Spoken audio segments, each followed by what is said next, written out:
I like to believe that we are all created equal, but the rich really can be different in more ways than one.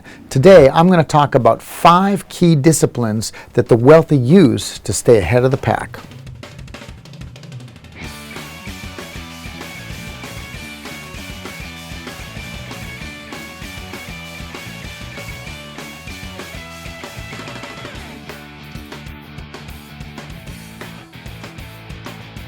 The oil tycoon J. Paul Getty had a great saying, and what he said was, money is like manure, and you have to spread it around or it starts to smell. I have a quote, I believe it kind of relates to that, and I say that money is like a tennis game. If I'm hitting the ball to you and you aren't hitting the ball back to me, then we aren't playing tennis. What do I mean by that? I mean exactly what J. Paul Getty meant. Your money has to be in play. It has to be spread around. It has to be out in the world doing something, hopefully some good. But I'm a businessman, so I tend to put my money into my businesses. When I interviewed many millionaires, as I have over the past 50 years, I noticed that there are really 5 key habits or disciplines, if you will, that they are engaged in all the time. And when I discerned this, then it definitely helped me in my own finances. So today we're going to talk about that. The first habit that the wealthy have is that they have a strong work ethic. If you look at any of the most famous businessmen of all time and the most successful people on the planet, they don't work 10 or 20 or 30, even 40 hours. They work over 60 hours a week on average. Now, of course, to work 60 hours a week, you love what you do. And what's that saying? If you love what you do, you'll never work a day in your life. I don't really feel like I'm working so hard all the time because I really love what I do. I love my businesses.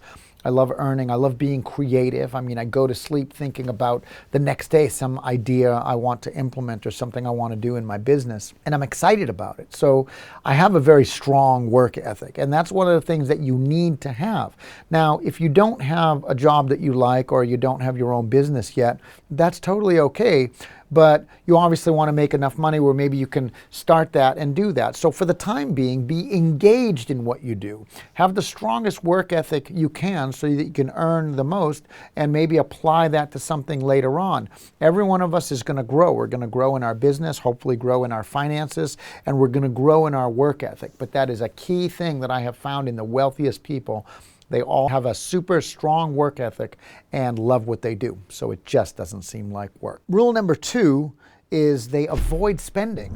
Not that they aren't spending anything, but they are spending only what they need to spend on the things that they feel are very important to them. They aren't going out of their way to spend either. They're not big on point of purchase, on last minute purchases, on just getting something for the sake of getting it. They're very specific. They're putting their money in a very specific place every time they spend their dollars. They're very aware of what they're spending and what they're spending their money on and how much. So they avoid spending. They're not looking to spend money.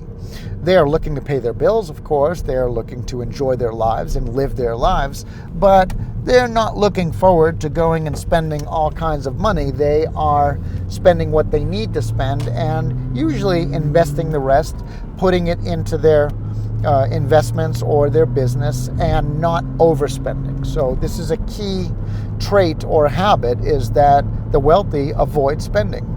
This leads me to the third habit they do, and that's that they are constantly seeking out ways to generate income. In other words, they're always looking for, where can I put my money? What can I be doing to make more money, right? So these are in the form of different opportunities, of course, and they come in the form of business, but wealthy people tend to run in the same circles, so they're always maybe talking about their next thing that they're doing, whether it's a deal on a piece of real estate or flipping a house or engaging in some other investment. The point is, for everybody it's different, but it's always on the tip of their mind. How can I generate income? How can I be putting my money to work for me? Even if it's as simple as putting your money in a high-yield mutual fund or a savings account.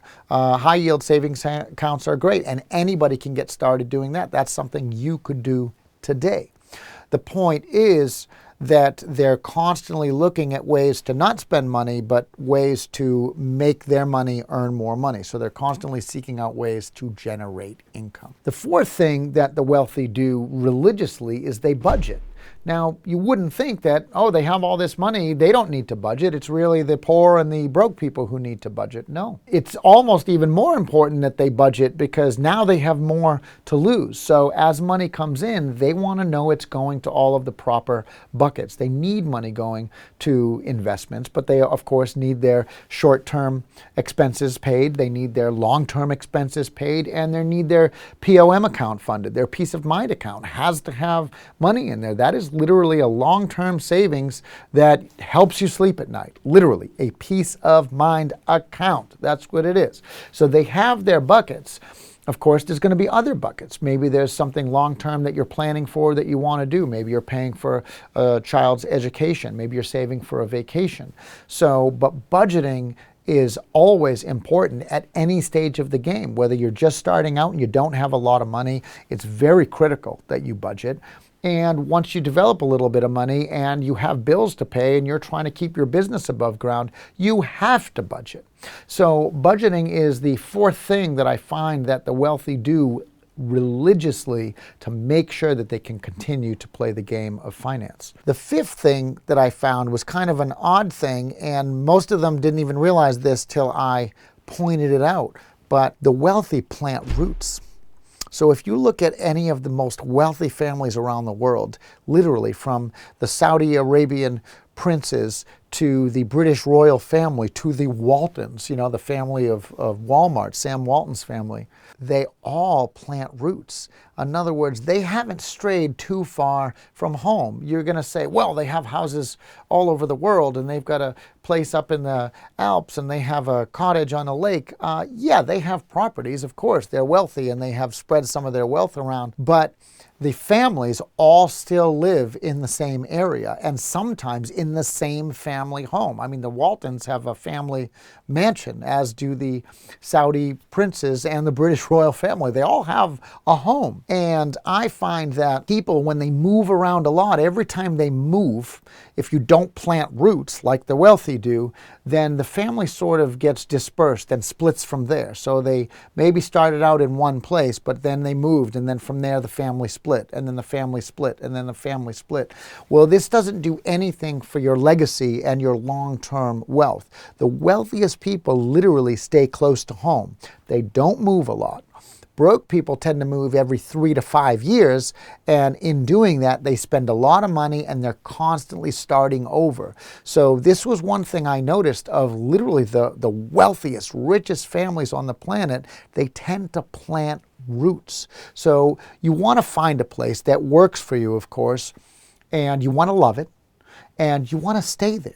And you want to plant roots. Now, that doesn't mean that you're not going to make enough money where you're going to have that lakeside cottage and you're going to have that ski chalet up in the Alps. But still, you're going to always come home. You're going to plant roots. The wealthiest families tend to plant roots. These are the 5 key disciplines that I see that the wealthy have, whether they realize it or not. And I want you to take a really good look at each one of these things and see how you can apply it to your life to start being more like the wealthy. My name is Daniel Margasa, and you are watching the Almost Criminal Millionaire. And if you like the topic of money, finances, savings, and the health of your bank account, then please like and subscribe for more.